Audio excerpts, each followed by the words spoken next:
और झारखंड की सियासत तेज हो चुकी है। सियासत में उफान आ चुका है, या कह सकते हैं कि सर्दी में गर्मी आ चुकी है।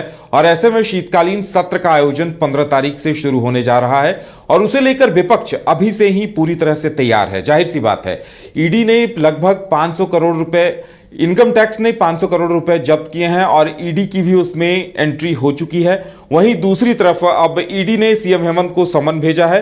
छठा समन लंबे अरसे बाद, लगभग 2 महीनों के बाद भेजा है, लेकिन सीएम ने अपने इरादे स्पष्ट कर दिए हैं कि वो पूछताछ के लिए वहां नहीं पहुंच रहे हैं।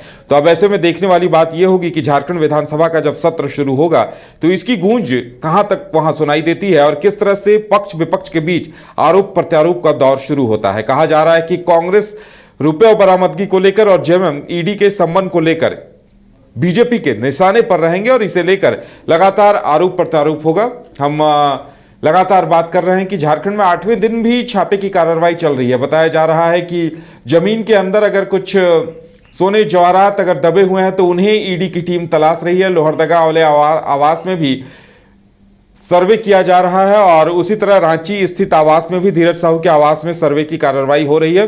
और ऐसे में जो विधानसभा का सत्र शुरू हो रहा है तो नेता प्रतिपक्ष अमर बावरी के लिए भी ये एक परीक्षा की तरह होगी, क्योंकि 4 साल में पहली बार विपक्ष के पास नेता प्रतिपक्ष होगा और वो सदन में सरकार को घेरने का काम करेंगे।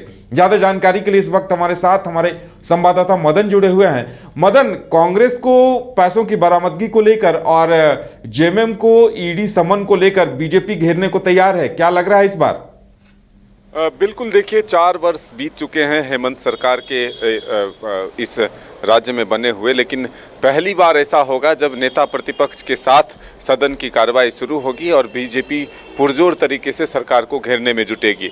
फिलहाल जो नेता प्रतिपक्ष के तौर पर चुने गए हैं अमर बावरी, वो लगातार ये आरोप लगा रहे हैं कि अब तक हेमंत सोरेन जो हैं वो अकेले मैदान में थे और इसलिए वो गेम जीतते थे। लेकिन इस बार देखना होगा कि जब वो एक तरह से भारतीय जनता पार्टी की तरफ से कैप्टन के तौर पर जब अमर बावरी उतरेंगे तब वो किस तरह से खेल पाते हैं, ये आने वाला वक्त बताएगा। लेकिन फिलहाल ये आप कह सकते हैं कि राज्य में जिस तरह से हाल के दिनों में इनकम टैक्स और ईडी की कार्रवाई हो रही है, भ्रष्टाचार को लेकर के लगातार सरकार को घेरने में जो है बीजेपी जुटी हुई है, ऐसे में कांग्रेस के राज्यसभा सांसद धीरज साहू के कार्यालय और आवास से जो पैसे बरामद हुए हैं वो एक बड़ा मुद्दा जो है बीजेपी के हाथ लगा है।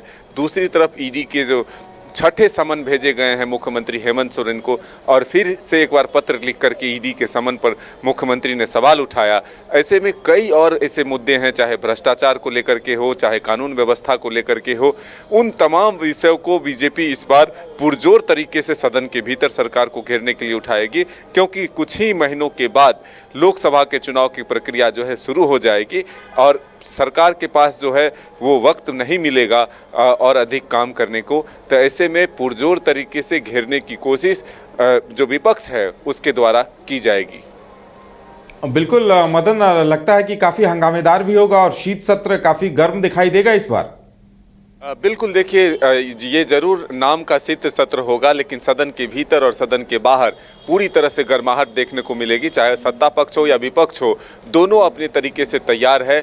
जहां विपक्ष सरकार को घेरने की कोशिश में जुटी हुई है, वहीं दूसरी तरफ सत्ता पक्ष सरकार के तरफ से विपक्ष के हर सवाल का जवाब देने के लिए भी पुरजोर मेहनत कर रही है। और कल दोनों तरफ से, सत्ता पक्ष हो या विपक्ष हो, अपने अपने विधायकों के साथ बैठक करेगी और रणनीति बनाएगी कि आखिर सदन में किस तरह से सरकार को घेरना है, और सत्ता पक्ष जो है वो यह रणनीति बनाएगी कि विपक्ष के सवालों का जवाब किस तरह से दिया जाए।